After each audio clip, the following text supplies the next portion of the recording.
Welcome to CSS Breakdown, book by book, Season 09, Episode 10, where we explore a continent's dramatic transformation, delving into Chapter 10, the two Europes, East and West since 1945, from Norman Lowe's Mastering Modern World History 5th edition. Today we're taking a deep dive into how Europe, utterly devastated after World War II, quickly fractured into two distinct spheres, East and West, and the vastly different paths these two halves took. We'll unpack the forces that drove unity in the West, the tight control and eventual collapse in the East, and the profound and often tragic ripple effects that continue to shape the continent today. This isn't just a look back, it's the very foundation of modern Europe. So, let's start right after the war, 1945. Europe is just in absolute ruin. Utter devastation. You think Germany, Poland, large parts of the USSR just flattened? And even the winners, Britain, the Soviet Union. Yeah. They were in dire financial straits. Absolutely. So the task of rebuilding was monumental. And initially there was this idea, this sort of hope for everyone working together. Some people were even dreaming bigger, right? Like a kind of United States of Europe. Exactly, a federal system. But that hope hit a wall pretty quickly. And that wall was essentially the Marshall Plan. That was a pivot point, yeah. The Americans offered this huge aid package. Western Europe jumped at it. They desperately needed the capital. But the Soviets said no for the Eastern Bloc. Stalin flat out refused. He wouldn't let countries like Poland or Czechoslovakia accept it. He saw it as, well, a threat. And an ideological threat, undermining his control. Precisely. A kind of Trojan horse for Western influence, for democracy. He wasn't having it. And that decision really solidified the divide. So from 47 onwards, you get this clear split, the famous Iron Curtain that Churchill talked about. A physical border, but also deeply ideological. Two Europes emerging. And it's fascinating how quickly the Western Europe, started to recover. It was surprisingly swift. You had that American aid, of course, but also a surge in global demand, new technologies coming online, and some pretty smart government planning. And they started forming organizations quite early on. Right.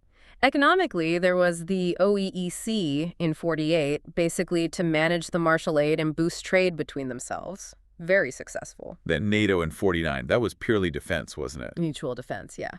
Against the perceived threat from the USSR. Crucially, it included the U.S. and Canada, though later France, under de Gaulle, got a bit unhappy about the American dominance within NATO. And politically, the Council of Europe. That was the first stab at political unity, also 49. But its powers were pretty limited.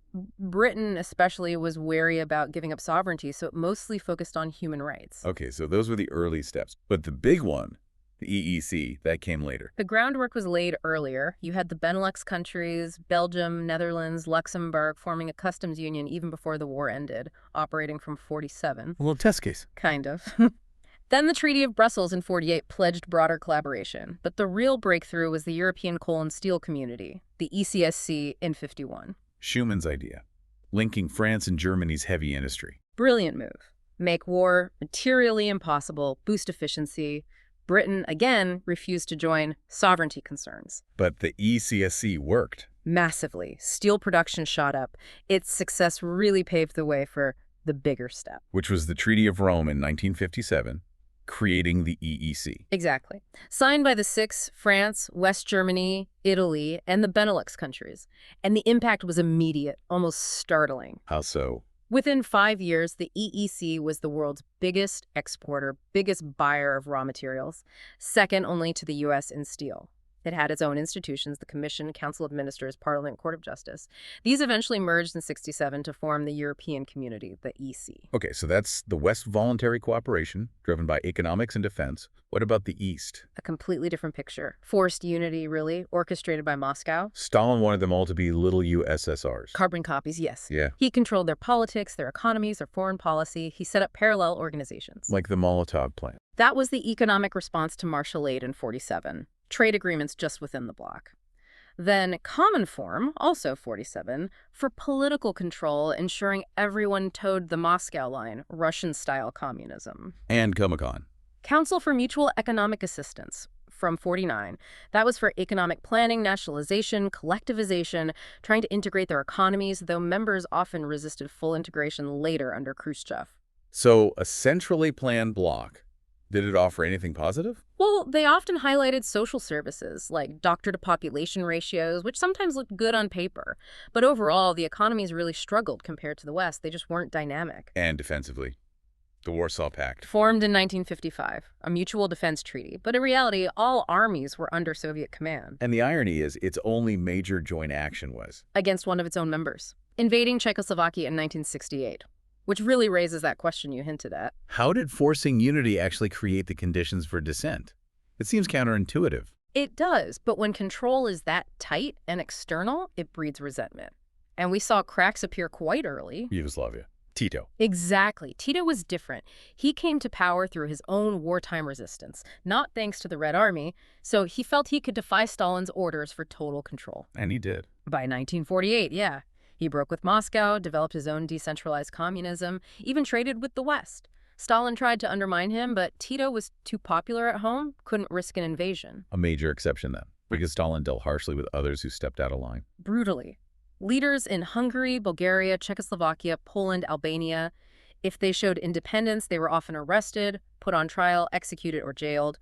Brock, Kozlov, Slansky, Gomułka initially, Sakse. A grim list. So after Stalin died, did things ease up? Khrushchev's famous speech. His different roads to socialism speech in 1956 did signal a slight thaw. Common form was abolished, but there were very clear limits. Limits tested in 1956, Poland and Hungary. Precisely. In Poland, workers' protests brought Gomułka back to power. Moscow, maybe learning from Yugoslavia, compromised. Allowed Poland a slightly unique path, slower collectivization, some trade with the West. Cautious flexibility. But Hungary was different. Much more dramatic. It wasn't just protests, it was a full-blown revolution against the regime and against Russian domination. Imre Nagy became leader, talked about multi-party government, even leaving the Warsaw Pact. And that was too much for Moscow. Way too much. Soviet tanks rolled into Budapest. It was bloody. 20,000 killed, Nagy later executed. The message was clear. Reform, yes, but leaving the bloc, never. Then came Czechoslovakia in '68, the Prague Spring. Yeah, again, discontent over the economy, lack of freedom. Alexander Dubček tried to bring in socialism with a human face. What did that mean in practice? More freedom of speech, less censorship, economic decentralization, trade with the West. Still communist, but a much looser, more humane version. And the Soviets. They saw it as a dangerous contagion. Could spread. So they organized a Warsaw Pact invasion, crushed the reforms. What was significant about the international reaction that time? Well, the Czechs used passive resistance, which was quite powerful. But also, you had condemnation from within the communist world. Romania, Yugoslavia, even China criticized the invasion. And Moscow's response with the Brezhnev Doctrine. Basically, yes. Asserting their right to intervene anywhere they felt socialism was threatened, it really solidified Moscow's grip, at least for a while. Okay, let's jump back west. Britain's relationship with the EC. Yeah. It was always a bit tricky, wasn't it? Definitely. They stayed out of the EEC in '57. Worries about sovereignty were huge, plus ties to the Commonwealth and that special relationship with the U.S. They set up their own trade group, EFTA. Yeah, the European Free Trade Association, a much looser arrangement. But it quickly became clear it wasn't working as well as the EEC. Why the change of heart by '61? Why did Britain apply to join? Economics? Pure and simple. The EEC, especially France and Germany, was booming. Britain's economy was lagging behind. They realized they needed to be inside the club. EFTA just wasn't cutting it. But they didn't get in straight away. De Gaulle said nah, twice. He did, in '63 and '67. Officially, he cited Britain's economic issues, the Commonwealth links. But the real reason was his deep distrust of the Anglo-American connection. He feared Britain joining would mean more U.S. influence in Europe, undermining France's leading role. Plus, protecting French farmers was always a factor. So Britain only got in after de Gaulle left. Pretty much. Edward Heath pushed hard, and Britain, along with Eyre and Denmark, finally joined in 1973. The 6 became the 9. And the EC itself kept evolving after '73. Oh, yes. It started acting more on the world stage. The Lowe Convention in '75 gave aid and trade benefits to former colonies, mostly in Africa, the Caribbean, and Pacific. A big step. Trying to connect with citizens, too. Direct elections. To the European Parliament starting in '79, trying to give it more democratic legitimacy, though turnout really varied low in Britain, much higher in places like Italy and Belgium. And steps towards a single currency, the ERM. The exchange rate mechanism, also '79, aimed to keep currencies stable against each other. Britain hesitated initially, and their later entry was problematic, to say the least. Membership kept growing, too. Greece, Spain, Portugal. Greece in 81, Spain and Portugal in 86. Mm-hmm. Brought in poorer Mediterranean countries, which added new economic challenges needing regional aid funds. And you mentioned stature earlier. The budget row. Ah, yes, 1980. Britain felt it was paying far too much into the EC budget compared to what it got back, partly because of how the CAP worked. Thatcher famously fought tooth and nail and got a significant rebate. I want my money back. Then the Single European Act in 86. What was that about? That was a major push towards creating a truly single market by 1992, removing all remaining barriers to trade, services, capital, and people. It also gave the EC more power in areas like environmental policy. And introduced more majority voting. Yes, in the Council of Ministers. Made it harder for one country to block decisions, which, inevitably, Rekindled the sovereignty debate. Exactly. Thatcher reacted strongly against it, worried about a centralized federal government, calling it a nightmare. And the CAP, the agricultural policy, was still causing headaches. Huge headaches. The subsidies were encouraging massive overproduction. You had infamous butter mountains and wine lakes, cost a fortune to store, distorted global markets, and nearly bankrupted the EC budget in 87. Which leads us to Maastricht in 1991. Another big leap. A huge leap. The Maastricht Treaty aimed for an even closer union. It proposed giving the European Parliament more power, setting a path for economic and monetary union, creating the euro, and developing a common foreign and security policy. But Britain wasn't keen. Particularly the Conservative government under John Major. They strongly opposed the idea of a federal Europe, opted out of joining the single currency immediately, and fiercely resisted the social chapter. What was the social chapter? It set common minimum standards for workers' rights, things like working hours, equal pay. Britain argued it would raise business costs and make Europe uncompetitive. They forced its removal from the main treaty. Other countries signed it as a separate protocol. So Maastricht was controversial even outside Britain. Very much so. Referendums in Denmark and France passed only narrowly. Denmark initially rejected it. In Britain, there was no referendum, and it passed Parliament by a whisker. It really exposed that deep, ongoing tension. National identity versus European integration. Exactly. A tension that was about to be overshadowed by something even bigger. The collapse of communism in the East. Which happened incredibly quickly, between 88 and 91, almost like dominoes falling. Why did it happen then, after decades of control? The fundamental reason: economic failure. Simple as that. The system just didn't work. It couldn't deliver. Living standards stagnated or fell. Industries were inefficient, outdated. Central planning stifled everything. Misha Glenny wrote about the squalid conditions and atrocious services, despite resources poured in. And people were becoming more aware of the West. Increasingly so. Contact grew in the 80s, travel, media. People saw the difference in living standards, the freedoms. They realized the system and their leaders were failing them. And Gorbachev's role? He didn't intend to destroy communism, did he? Not at all. He became Soviet leader in 85 and saw the rot.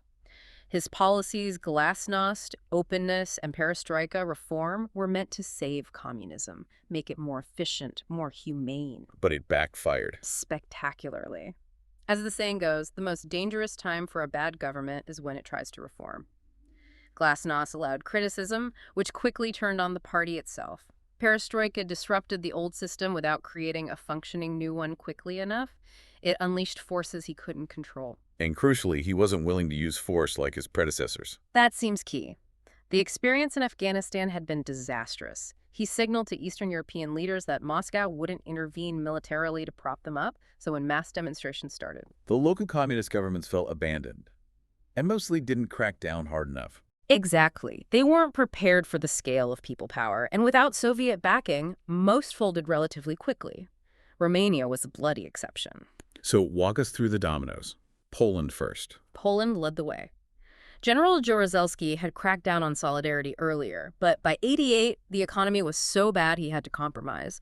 Roundtable talks led to legalizing solidarity, semi-free elections. Which solidarity won massively. Absolutely. Took almost all the contested seats. A non-communist prime minister, Mazowiecki, then Solidarity's leader Lech Walesa, became president. A peaceful handover of power. Incredible. Hungary next. Similar story. Reformers within the Communist Party admitted failure, allowed other parties, held free elections in 1990. Communists were crushed. Hungary also opened its border with Austria. Which had huge consequences for Germany. Massive. East Germans started flooding out through Hungary. Meanwhile, inside East Germany, Erich Honecker stubbornly refused any reform. Gorbachev had actually told Chancellor Kohl of West Germany that East Germany was free to go, likely hoping for financial aid. So pressure built from outside and inside. Yes. Protest movements like New Forum grew rapidly, mass demonstrations in cities like Leipzig. Honecker was ousted in October 89, then, famously, November 9th, 1989. The Berlin Wall came down. An iconic moment.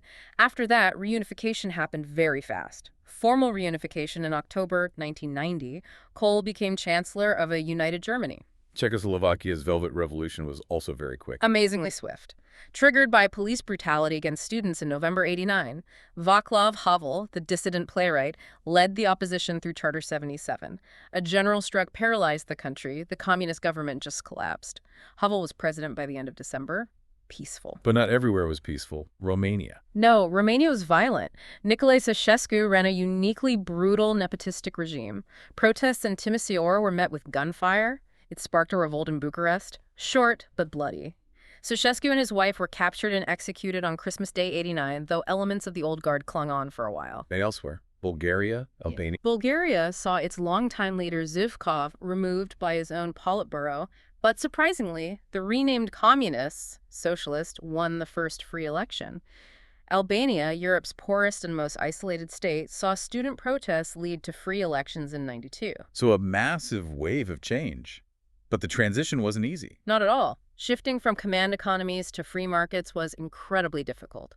Old, inefficient industries collapsed, prices soared, unemployment rose. There was real hardship and disillusionment initially. Though some managed better than others. East Germany had the cushion of West German wealth. Poland faced a tough shock therapy, but eventually recovered. Czechoslovakia managed a peaceful velvet divorce into the Czech Republic and Slovakia in '93, avoiding potential conflict. Which brings us tragically to Yugoslavia. The great tragedy of post-communist Europe, where the end of communism unleashed violent nationalism rather than peaceful transition. It was always a complex mix of ethnicities, wasn't it? Held together by Tito. Yes.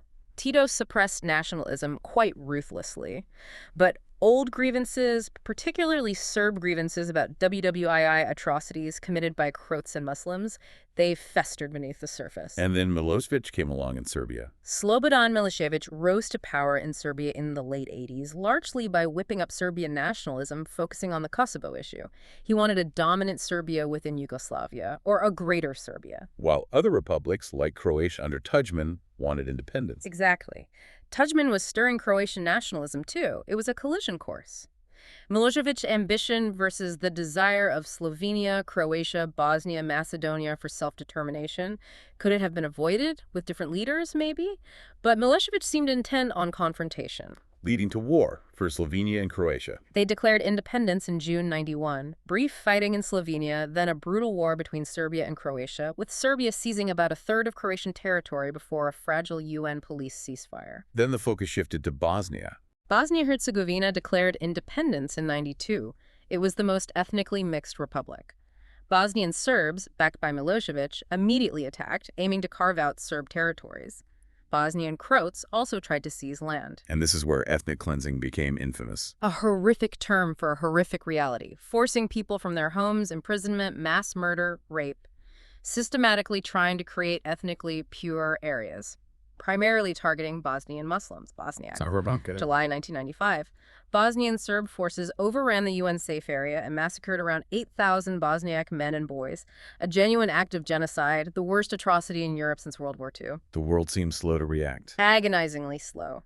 Eventually, NATO airstrikes against Bosnian Serb positions, combined with a Croat-Bosniak ground offensive, forced the Serbs to negotiate. Leading to the Dayton Agreement. Yes, in late 1995, it preserved Bosnia as a single state, but divided it into two entities, a Bosnian Serb Republic and a Muslim Croat Federation.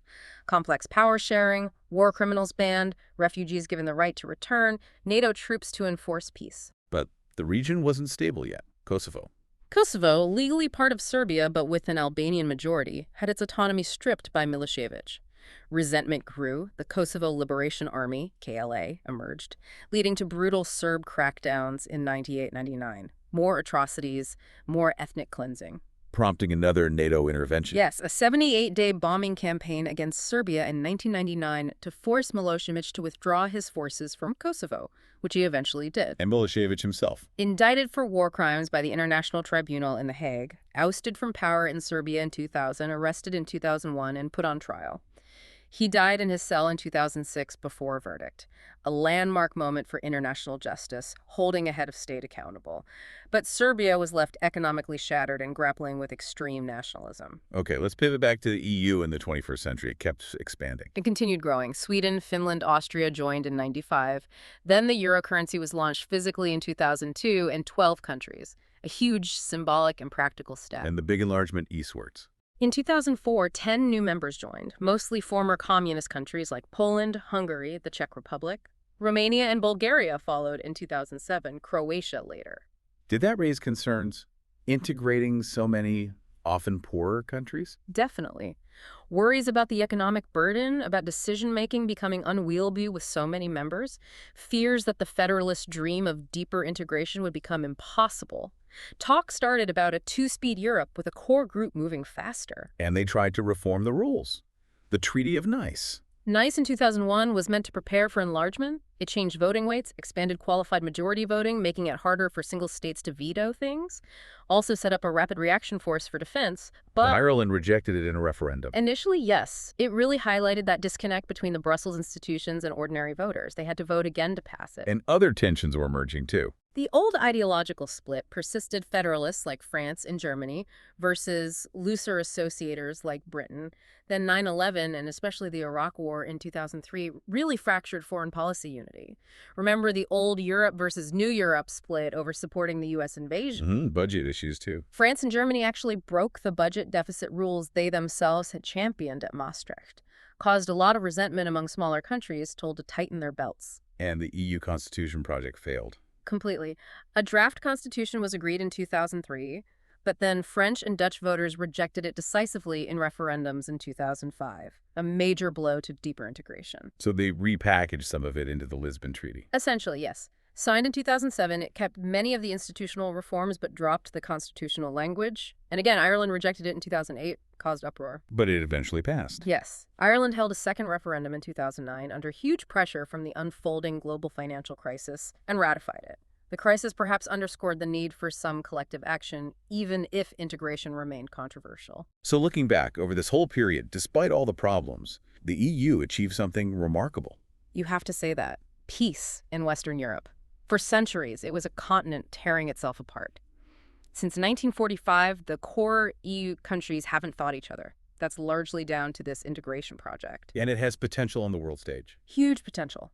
Its combined economy rivals the U.S. It's the world's biggest provider of development aid. Projects like the Galileo satellite system show an ambition for strategic independence. But weaknesses remain. Absolutely. The CAP is still problematic. The institutions can be confusing, bureaucratic, and that disconnect with citizens is a real issue. Politicians need to explain what the EU is doing and why it matters. And by the end of the period Lowe covers, say around 2012, new crises were hitting. Two huge ones. First, rising immigration, especially from Muslim countries, leading to social tensions, debates about integration, and the rise of nationalist parties. Second, the deepening economic crisis that started in 2008, sovereign debt spiraling in Greece, Ireland, Portugal, Spain, Italy. High unemployment, real fears for the Eurozone's survival. Merkel's warning about the gravest test for decades. It really felt like that, a culmination of unresolved tensions and new global pressures. So we've traced this incredible arc from devastation through division and bloc politics to the fall of the wall, difficult reunification, and the expansion and crises of the European Union. A journey from a continent scarred by war, bifurcated by ideology, towards an uncertain future, still grappling with unity. It really is a story of remarkable recovery, but also of an uneasy, often contested pursuit of unity. And if you look at the EU today, the challenges haven't gone away, have they?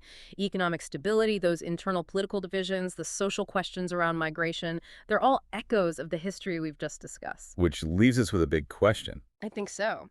Can Europe, with all its diversity, its complex history, its competing national interests, actually forge a stable, coherent future? Or will those historical fault lines, sovereignty versus integration, east versus west, north versus south, continue to pull it in different directions? That's something to keep in mind as you watch events unfold today.